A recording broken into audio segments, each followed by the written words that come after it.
Massa, então vamos começar a nossa aula. Tá dizendo que não é compatível com o Google Meet. Eu não sei o que fazer, então. Tá, pessoal, antes de tudo, boa tarde para todo mundo. Quem ainda não tinha ouvido meu boa tarde hoje, boa tarde. Tem alguém que tá com o microfone ligado aí, não sei quem é. Pedro? É o Pronto. Pedro Lucas. Tá. Então vamos lá, pessoal. Hoje a gente vai. Essa reunião aqui vai ser para a gente comentar algumas coisinhas sobre a regulação fisiológica no ser humano. Antes de tudo, vocês conseguiram responder os exercícios tudo certinho, sem problema, os exercícios de sistema locomotor? Sim, eu achei bem legal. Esse assunto não é. Ele é bem de boinha, mas se você ficou com alguma dúvida, por favor, não deixe passar. Entre em contato comigo para a gente resolver. Peraí, tem alguém. Nossa, é muito estranho porque o menino tá falando do WhatsApp da mãe dele, né? Aí ele falou que tava alombrado. E aí tem o nome da mãe dele lá em cima. É tipo, muito estranho. Ok. Vamos então prosseguir.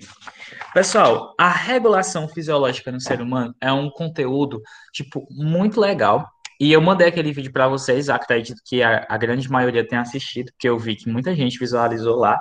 Mas, assim, a gente vê que você visualizou, mas não tem como dizer se você assistiu de fato o, o vídeo, né? Então, eu não sei se você assistiu, mas se você não assistiu, por favor, assista aquele vídeo. Ele dá um resumo bem geral sobre o sistema nervoso. E hoje a gente vai falar da regulação fisiológica do ser humano e vai englobar uma parte geral das duas formas de regulação. A regulação elétrica, que é representada pelo sistema nervoso, e a regulação química, que é regulada pelo sistema endócrino. Certo? Então a gente tem esses dois sistemas aí que vão executar basicamente a mesma função, certo? Que é regular atividades metabólicas no nosso corpo.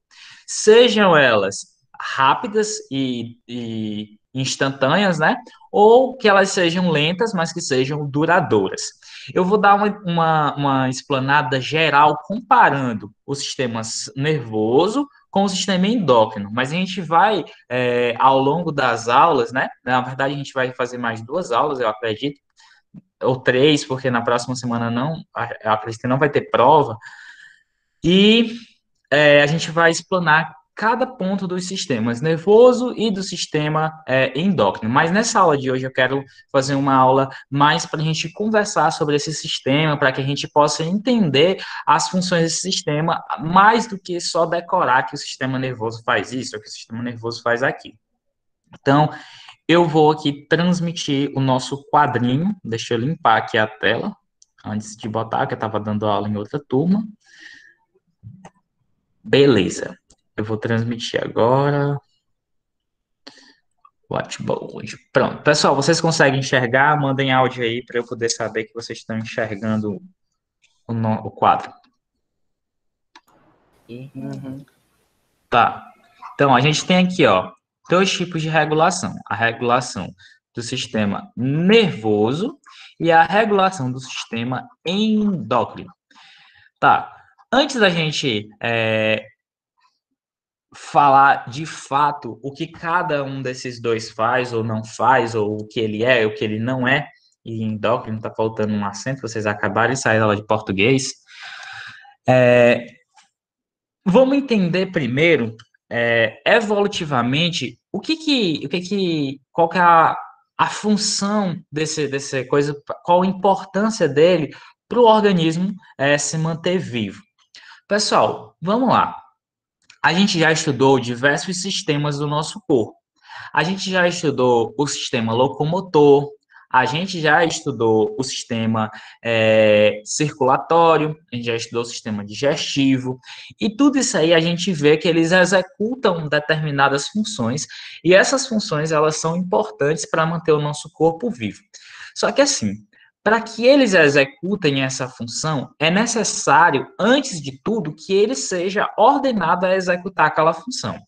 O seu estômago, ele não sabe executar a função dele. Ele é basicamente uma pessoa mandada. Ele só faz aquilo que mandam ele fazer.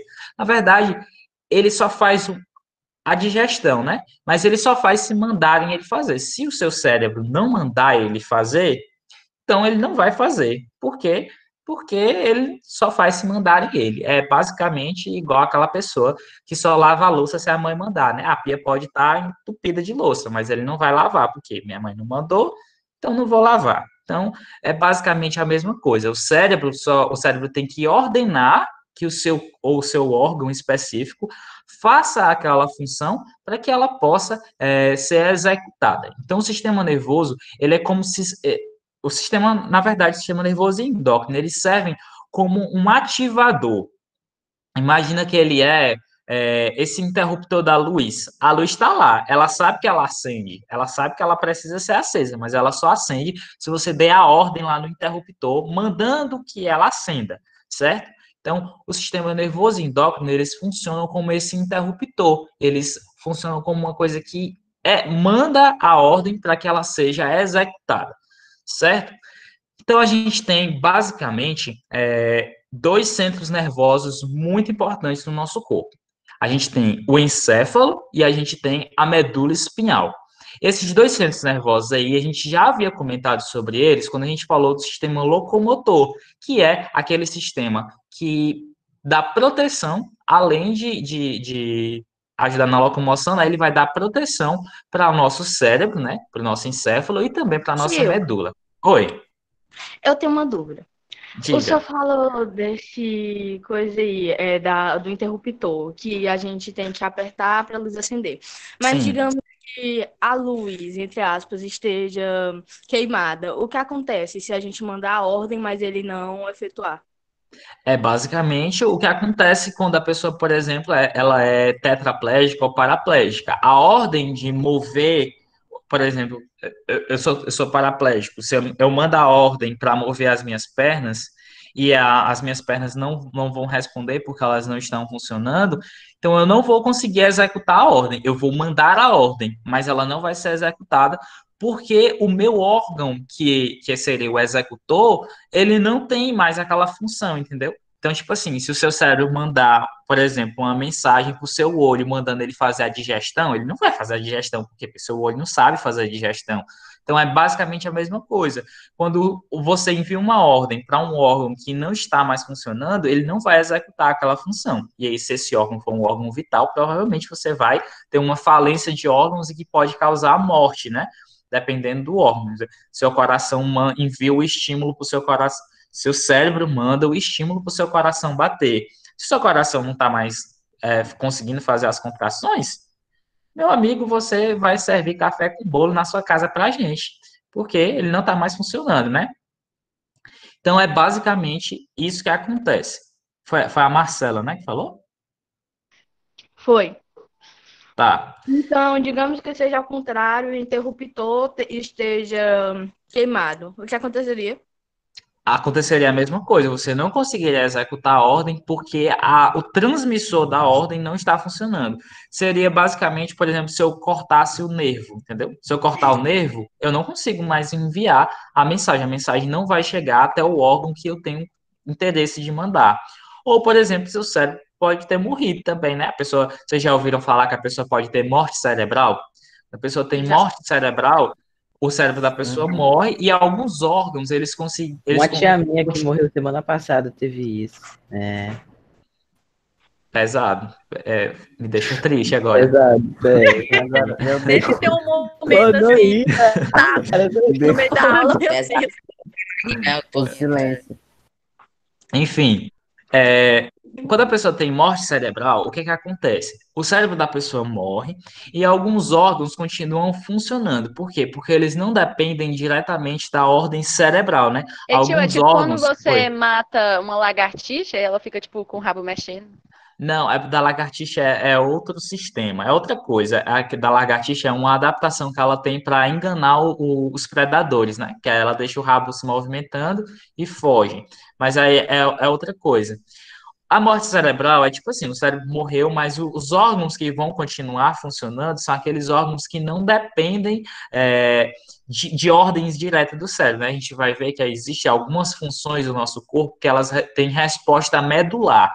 A medula envia a resposta. Quando o seu cérebro vai saber da ação, ela já aconteceu. Por quê? Porque a medula ordenou que isso acontecesse. Então, assim, claro que o coração, o pulmão, são órgãos que eles funcionam com base de mensagens encefálicas, né? Então, se o seu cérebro parar, provavelmente seu coração também, ele não vai continuar batendo.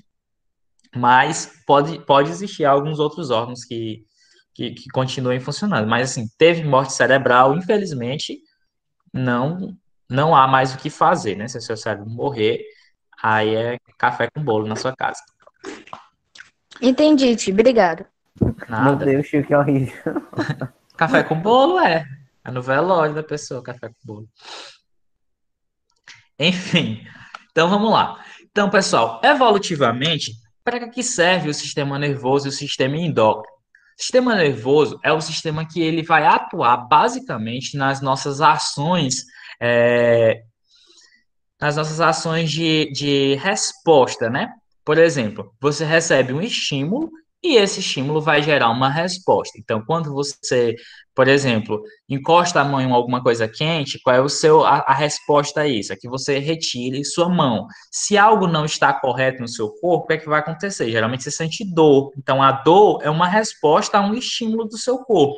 Então, se você não tem sistema nervoso, você não sente dor e você não sabe que algo está errado com o seu corpo. E aí você pode morrer, certo? Então, o sistema nervoso, ele é um sistema que, além de enviar esses estímulos, né, ele também serve para que você interprete alguns estímulos e gere algumas respostas a esses estímulos. Já o sistema endócrino vai fazer também essa questão dos estímulos, né? Só que, assim, o sistema endócrino, ele é um pouco mais lento. Por quê? O sistema endócrino, ele trabalha com substâncias químicas, certo? O sistema endócrino, ele vai enviar algumas... Nossa, não tá ruim de pegar aqui, hein? Ele vai enviar substâncias, e essas substâncias aí, elas vão ser carregadas pelo nosso sangue até chegar em uma célula, certo? Essa célula aqui que a gente vai chamar de célula-alvo. Então, até que chegue essa substância na célula-alvo, ela vai demorar um determinado tempo, certo? Vai demorar, sei lá, questão de horas, minutos, alguns segundos, dependendo da distância da célula-alvo. Isso aqui vai demorar um determinado tempo. Sistema nervoso, não. Sistema nervoso, quando você pensa, na verdade, você já executou a ação. É questão de milésimos de segundo. Você não demora nada para fazer para ter uma resposta do sistema nervoso. Já o sistema endócrino, você demora um determinado tempo. Só que o que acontece? No sistema nervoso, a gente vai sim ter uma velocidade grande, a velocidade do sistema nervoso é altíssima. Só que a ação que é executada, ela é muito rápida também. Por exemplo, você encostou a mão numa coisa quente, automaticamente você tira a mão. Por quê? Porque está queimando, né? Então, essa resposta aí tem que ser uma resposta imediata, uma resposta rápida, uma resposta que vai ser numa fração de segundos. Qual, tipo... Ai, calma, me bananei. Eu tava com a pergunta na cabeça e agora eu não sei como vou perguntar. Tipo, qual vai ser o auge desse estímulo? Tipo, qual idade a gente vai ter, tipo, sei lá, tem isso, pode ter isso, tipo, sei lá, nos 25 Sistema anos, nervoso? você tá, tipo, no auge dos estímulos e, tipo, sei lá, não sei como... É É tipo o QI, tipo o auge, tipo, Tipo assim, da idade do o QI, seu, tipo, o seu sistema máximo. nervoso, ele tá trabalhando melhor do que em uma outra idade, você fala isso? É tipo isso, é tipo a melhor idade que o sistema nervoso está trabalhando. É, Não, assim, óbvio que uma pessoa jovem, ela tem reflexos muito melhores que pessoas velhas, né? As pessoas mais velhas, elas têm menos reflexos do que os jovens. Mas assim, não existe uma idade que diga assim, ah, meu Deus, nessa idade aqui estou no auge do meu sistema nervoso. Não, não existe isso, assim. Não que eu nunca ouvi falar disso, É né? porque Então, eu acho que os jogadores de esporte, que é tipo esses caras que jogam, tipo, competitivamente, eles se aposentam, tipo, aos 32 anos, tipo, no máximo, assim, porque, tipo, eles não têm mas mais reflexo, não tem mais reflexo pra ter reação e matar, tipo, de Mas aí sacanagem. também vai muito do cansaço muscular, né? O músculo dele já trabalhou tanto que o músculo está desgastado. Também tem a questão dos ossos, né? Que a cartilagem ela tá lá para diminuir o desgaste, mas se você usa o tempo todo, vai haver um desgaste. Então, tipo, ele vai ter uma fragilidade maior, ele vai ter uma tendência maior a ter lesões, né? Mas assim, não que o sistema nervoso dele vá diminuir a atividade com 30 anos. Não é exatamente isso. Pode ser que a velocidade de resposta dele não seja a mesma, porque É isso, é isso. o músculo dele não é mais o mesmo músculo de antes, entendeu? Então, tipo assim, o sistema nervoso dele enviou a mensagem, mas o tempo que o músculo dele demora para responder ao estímulo do sistema nervoso é menor do que de outra pessoa que não está na mesma situação que ele, entendeu? Entendi. Então, Tio, eu ó, de novo. oi, diga. Desculpa. Não, pode falar. Ó, eu vi um caso de uma mulher que ela não sentia, ela não tinha sensibilidade nas mãos, não tinha Uhum, sensibilidade, na verdade. Então ela conseguia pegar a coisa pelando, no forno, muito quente, e ela só sentia dor ou sentia um pouquinho quente uns 30 minutos depois. O que é que entendi. ela tinha com a doença dela? Então, eu não sei te dizer assim exatamente a doença. Eu sei que existe uma coisa chamada de limiar da dor. Por exemplo, é, muitas pessoas dizem assim, ah, a pessoa tá chorando por causa de um cortezinho desse tamanho, é isso, eu corto meu braço todinho e não sinto uma dor. Sem referências à automutilação, tô falando de corte mesmo de dor, assim, ah, me cortei e acidentalmente. Aí, tipo assim, o limiar da dor de uma pessoa é diferente. Por exemplo, tem gente que uma ferida muito pequena provoca uma dor muito grande nela. Tem gente com uma ferida enorme e não sente dor, porque o limiar da dor é diferente. Então, muitas pessoas, elas têm essa falta de sensibilidade, mas não é normal que a pessoa passe, tipo, 30 minutos segurando uma panela quente. Não é normal que isso aconteça. Por quê? Porque o normal é que você retire a mão, porque as altas temperaturas elas vão causar prejuízo no seu corpo. Então a dor, ela é uma coisa boa no sentido, ela é uma resposta boa, porque ela indica para você que alguma coisa está errada, alguma coisa precisa ser mudada naquele local lá. Você não pode manter o seu corpo naquela situação. Então a dor, ela é boa por isso, porque você precisa sabe, tipo, mudar a ação quando É você um está sentindo a aviso. dor. É um aviso, pronto. Agora, assim, eu já ouvi falar em pessoas que têm realmente essa falta de sensibilidade, gente que passa. Teve um caso de não sei se foi uma mulher ou foi um homem, foi uma pessoa que foi operada sem anestesia, porque a pessoa não sentia dor. Então, tipo, isso é muito estranho, muito anormal, né? Eu não sei se é uma doença, mas eu posso procurar depois, eu não conheço se existe uma doença específica para isso. Eu sei que algumas doenças podem provocar insensibilidade, né? Pode provocar perda de sensibilidade, por exemplo, hanseníase, né? Que é a chamada de lepra. Quando você fala para o seu amigo que ele é leproso, você está dizendo que ele tem hanseníase. Hanseníase é uma doença onde a pessoa perde sensibilidade em algumas regiões do corpo. Cria umas manchas brancas, né? E essas manchas, é, elas não têm sensibilidade. Você toca nela e você não sente lá naquele local. Com o decorrer do avanço da doença, a pessoa pode perder, inclusive, membros você pode perder dedo, você pode perder a mão, pode perder várias partes do seu corpo. Essa, Posso falar? Pode sim. Essa perda de sensibilidade ocorre também quando, tipo, cria calo nas mãos, né? Por causa que Sim, meu pai, no caso, e minha avó, eles têm, a mão deles tem muitos calos. E eles dizem que às vezes eles não sentem muito bem as coisas.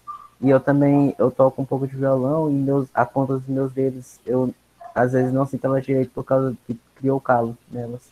sim. É assim, essa parte da sensibilidade, né? Ela está envolvida também com as células vivas. Quando você cria um calo na sua mão, o que é que aconteceu? Essas células que estavam lá na sua pele, elas morreram, né? Então você vai criar uma camada de células mortas. E gente morta não sente nada, né? Então as células mortas também não sentem. Então você vai ter uma perda de sensibilidade porque você está tocando no material morto, né? Aquela pele que está ali do calo, ela está morta, é por isso que ela descama, né? Se você deixar ela naturalmente, ela vai descamar. Mas tem gente que não aguenta, né? E arranca o pedacinho da pele e tira fora a pele, que não é indicado porque vai gerar uma infecção, né? Mas assim, o calo normalmente ele está coberto por uma camada de células mortas e aí é por isso que você não sente, né? Porque a célula morta ela não tem sensibilidade. Tá, então prosseguindo aqui. Certo. Aí no sistema endócrino, pessoal, a gente vai ter uma velocidade mais lenta, mas, em compensação, a ação que é provocada pelo sistema endócrino, ela vai ser muito mais duradoura. Por exemplo, quando você envia suas glândulas, né? Elas enviam uma mensagem, por exemplo, para a pele do seu rosto, dizendo que deve nascer pelos ali e nasce barba no seu rosto, o que é que vai acontecer? Com o passar dos anos, você vai continuar tendo barba. Então, ó, a quantidade de tempo que é determinado pelo sistema endócrino é muito maior, enquanto no sistema nervoso é um piscar de olhos, menos de uma fração de segundos, no sistema endócrino a resposta ela pode durar muitos anos, ela pode durar meses, ela pode durar dias, ela pode durar semanas. Por exemplo, quando a mulher recebe estímulos hormonais, né, que é do sistema endócrino, ela recebe o estímulo para ela menstruar, ela passa 7 dias menstruada.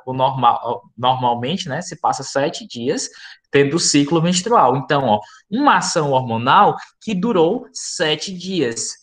Uma ação do sistema nervoso, ela vai durar o quê? Uma fração de segundos. Então, percebem a diferença, a importância da gente ter um sistema que ele é rápido, mas a sua ação é efêmera, né? Efêmera é uma coisa que passa muito rápido, né? Uma coisa que é um pouco duradoura. E um sistema que ele tem uma ação lenta, mas a sua ação ela é muito duradoura. Ela passa muito tempo fazendo, executando a sua ação. Certo? Peraí, tem alguém tentando falar aqui comigo. Ah, não importa quem é. Não é de interesse da aula. Então, deixa para depois. Sim. Então, nós temos esses dois sistemas aí como sistemas reguladores. E aí a gente vai ter, no sistema nervoso, as células que são funcionais do sistema nervoso são os neurônios, certo? Os neurônios são as células que são responsáveis por enviar os estímulos do sistema nervoso. Já o sistema endócrino, eles vão ter as glândulas. Agora, essas glândulas aqui, elas são chamadas de glândulas endócrinas, certo? Glândulas endócrinas. E essas glândulas aqui, agora essa parte aqui eu quero que você preste bastante atenção.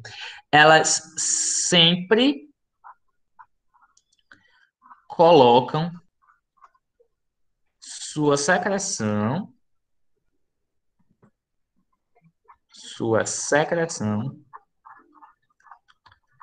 dentro da dentro da corrente sanguínea.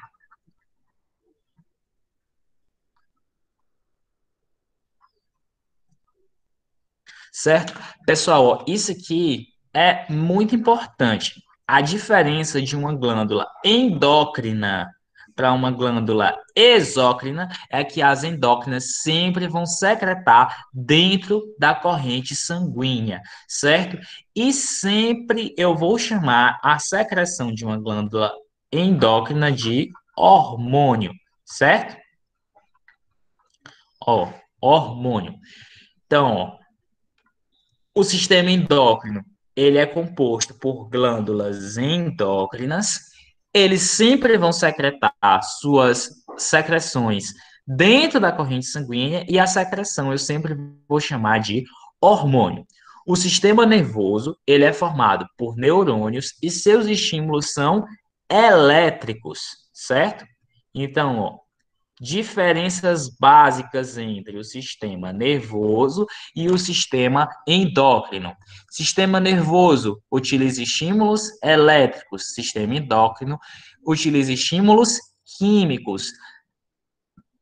Parte funcional do sistema nervoso, neurônios. Parte funcional do sistema endócrino, glândulas endócrinas, certo? O que é que o que Eita, me enrolei.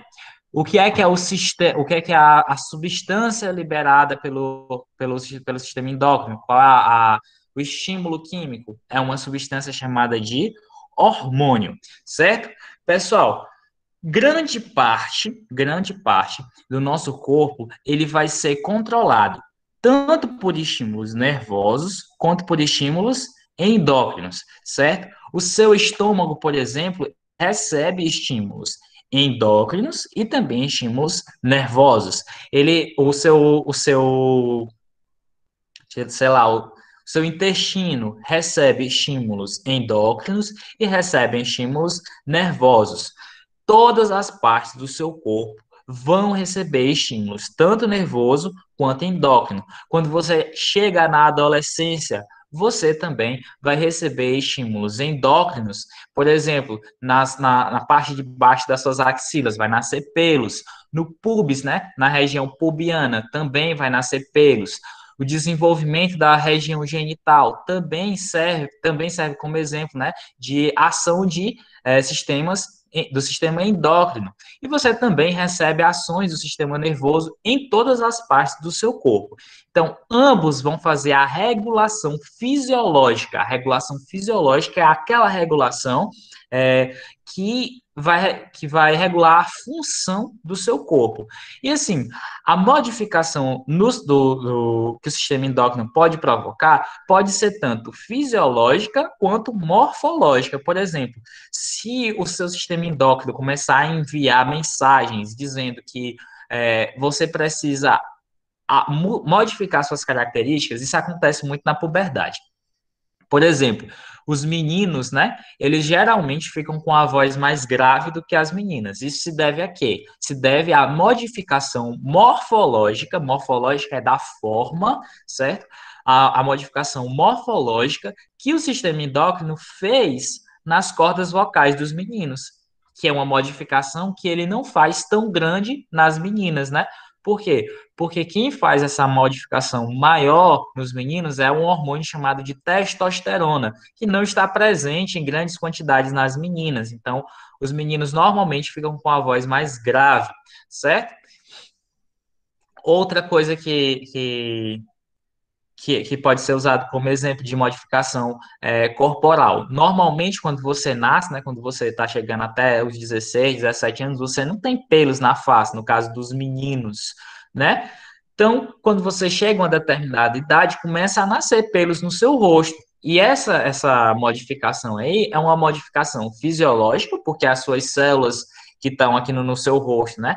Antes elas não produziam pelos e agora elas produzem. E também é uma modificação morfológica, né? Porque você vai mudar a forma do seu rosto. Normalmente os meninos também ficam com o rosto mais quadrado, as meninas ficam com o rosto mais arredondado. A cintura das meninas, normalmente, ela fica mais curvilínea, né? Os meninos geralmente são mais retos.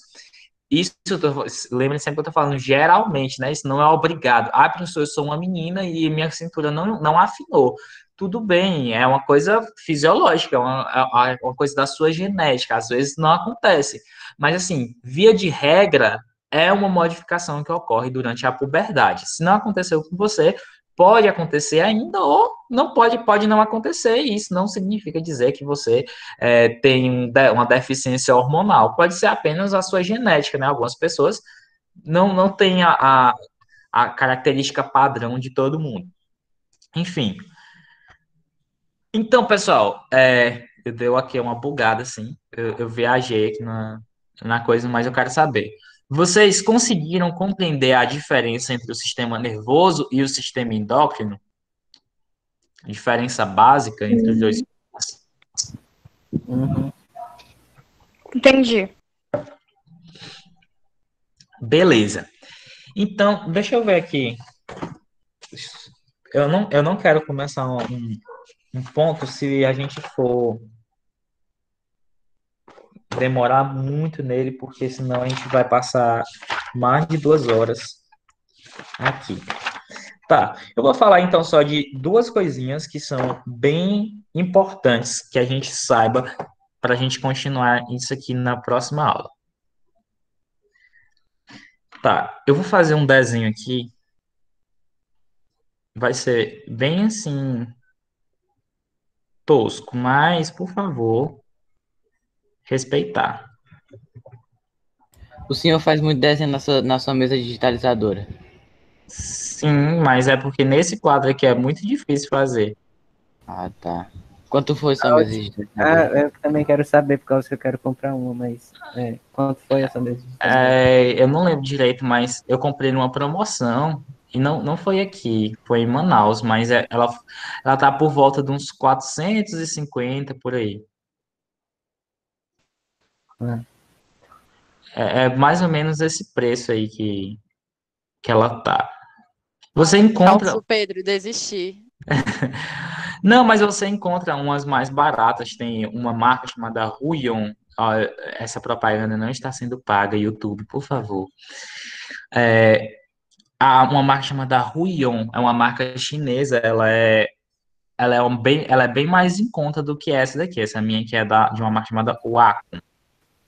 Ela é muito boa, mas ela é um pouquinho mais cara. Então, assim, se você está pensando em comprar uma Ruion, ela não é ruim.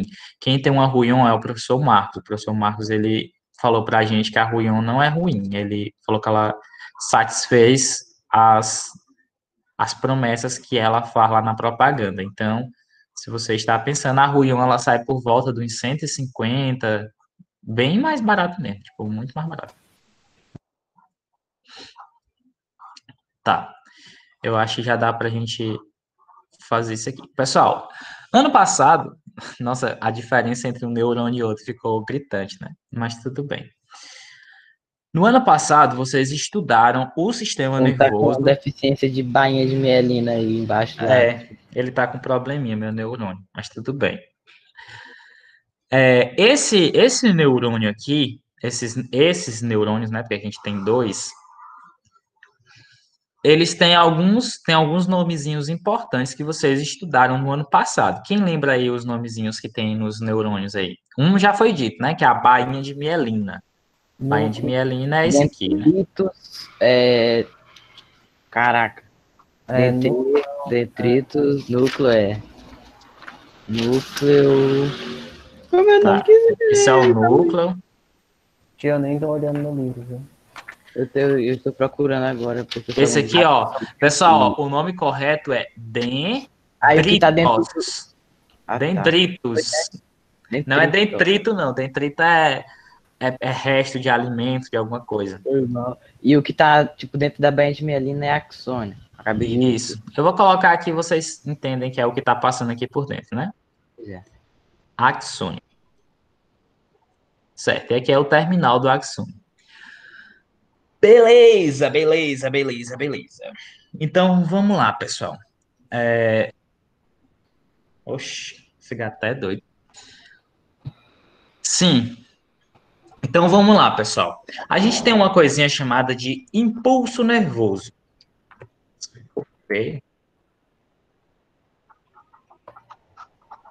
Impulso nervoso.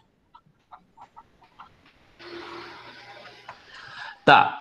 O impulso nervoso, ele é uma ação que é executada pelo neurônio para que ele possa realizar a sua atividade elétrica, né? Então, o impulso nervoso, ele é um estímulo elétrico que vai passar de um neurônio para o outro. Então, o impulso nervoso, ele vai chegar nos dendritos de um neurônio, certo? Ele vai passar pelo corpo celular, que é esse aqui que a gente não colocou o nome, esse aqui, ó, corpo celular.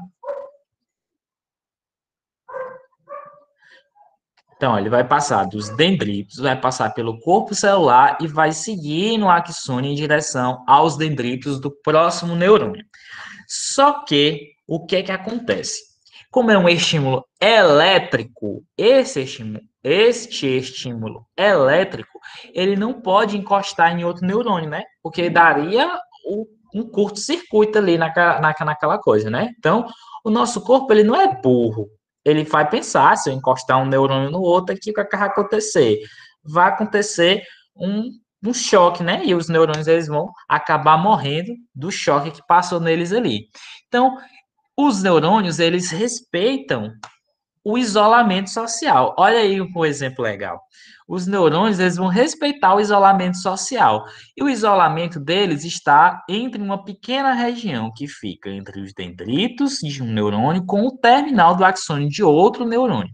Ó, os terminais do axônio desse neurônio não vão encostar nesses dendritos desse neurônio. Essa região aqui de contato, entre aspas, o contato, eles não estão encostando um no outro. Essa região de comunicação entre eles é chamada de sinapse, certo?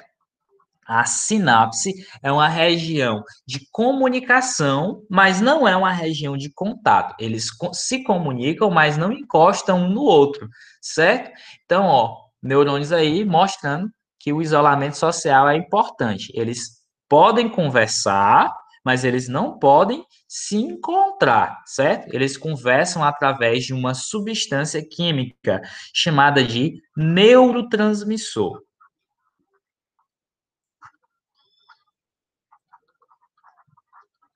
O neurotransmissor, pessoal, ele é mais ou menos como se fosse o WhatsApp dos neurônios, sabe? Tipo, os neurotransmissores estão aqui. Deixa eu tentar virar esse negócio para cá para ficar pronto.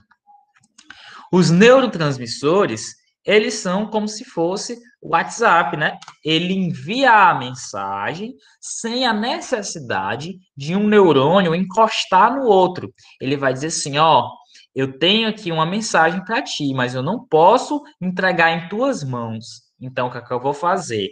Eu vou mandar essa mensagem através de uma substância e essa substância vai chegar lá no outro neurônio e ele vai interpretar esse neurotransmissor aqui como um estímulo elétrico, certo? E ele vai continuar enviando o impulso nervoso até chegar na célula alvo dele, né? A célula que ele vai querer que o estímulo chegue até o final. Então, ó, um neurônio, ele envia a mensagem que vai sair dos dendritos, passa pelo corpo celular, pelo axônio, os terminais do axônio, chega em uma sinapse e, através dessa sinapse, vai chegar nos dendritos do próximo neurônio. E assim vai fazendo essa comunicação. Então, não é que os neurônios são um fio contínuo, né? Eles não são contínuos, eles não são ligados. Eles têm um espaço aí entre eles que fica fazendo essa comunicação, certo? Então, ó, o impulso nervoso, ele acontece através dos neurônios que vão ter a sinapse e nessa sinapse o impulso vai ser passado por um neurotransmissor. Pessoal, os neurotransmissores, eles são substâncias que vão determinar diversas ações no nosso corpo, né? A gente tem neurotransmissores que dão para a gente a sensação de felicidade, a gente tem neurotransmissores que dão a sensação para a gente de tristeza, neurotransmissores que dão a sensação de você estar ativo, né? De você ter vontade de fazer alguma atividade, enfim, tem diversos neurotransmissores aí que vão realizar diversas ações no nosso corpo. Uma coisa que a gente vai falar mais na frente, lá no final do ano, e eu quero que vocês coloquem na cabecinha de vocês, para que vocês não esqueçam mais, é que a gente encontrou alguns meios da gente substituir esses neurotransmissores por substâncias que vão atuar como se fossem neurotransmissores. Essas substâncias aí são os entorpecentes. E aí a gente tem, dentro da categoria dos entorpecentes, né, diversos tipos. Tem os entorpecentes depressores, tem os entorpecentes que são que dão atividade, né? Esses entorpecentes aqui, caso você já tenha assistido o Honda, né, são drogas, certo? Maconha, cocaína, LSD, todas essas drogas aí, elas vão atuar como neurotransmissores. Então, ó, eu quero que vocês já façam essa associação dos neurotransmissores com substâncias que geram sensações no nosso corpo. Só que o neurotransmissor é uma substância que é produzida naturalmente no nosso corpo. As drogas, elas são sintéticas, certo? Elas são produzidas por outros organismos ou produzidas quimicamente, tipo em laboratório, e você ingere, né? Aliás, você não, que você não usa drogas, você fez ProErd. Mas a pessoa ingere e essas drogas aí vão atuar como neurotransmissores, certo? Então, ó, esses dois pontos aqui é muito importante que você saiba. Além de gerar estímulos, por exemplo, para movimentação, reação, tempo de resposta, os neurônios também têm essa função, por exemplo, de transmitir essa sensação para o nosso cérebro, para o nosso corpo de forma geral. Compreendem?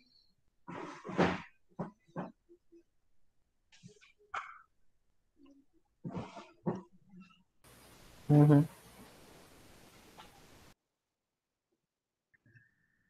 Pessoal, eu não vou entrar nessa parte aqui do sistema nervoso central e do sistema nervoso periférico, porque senão a gente vai passar muito tempo.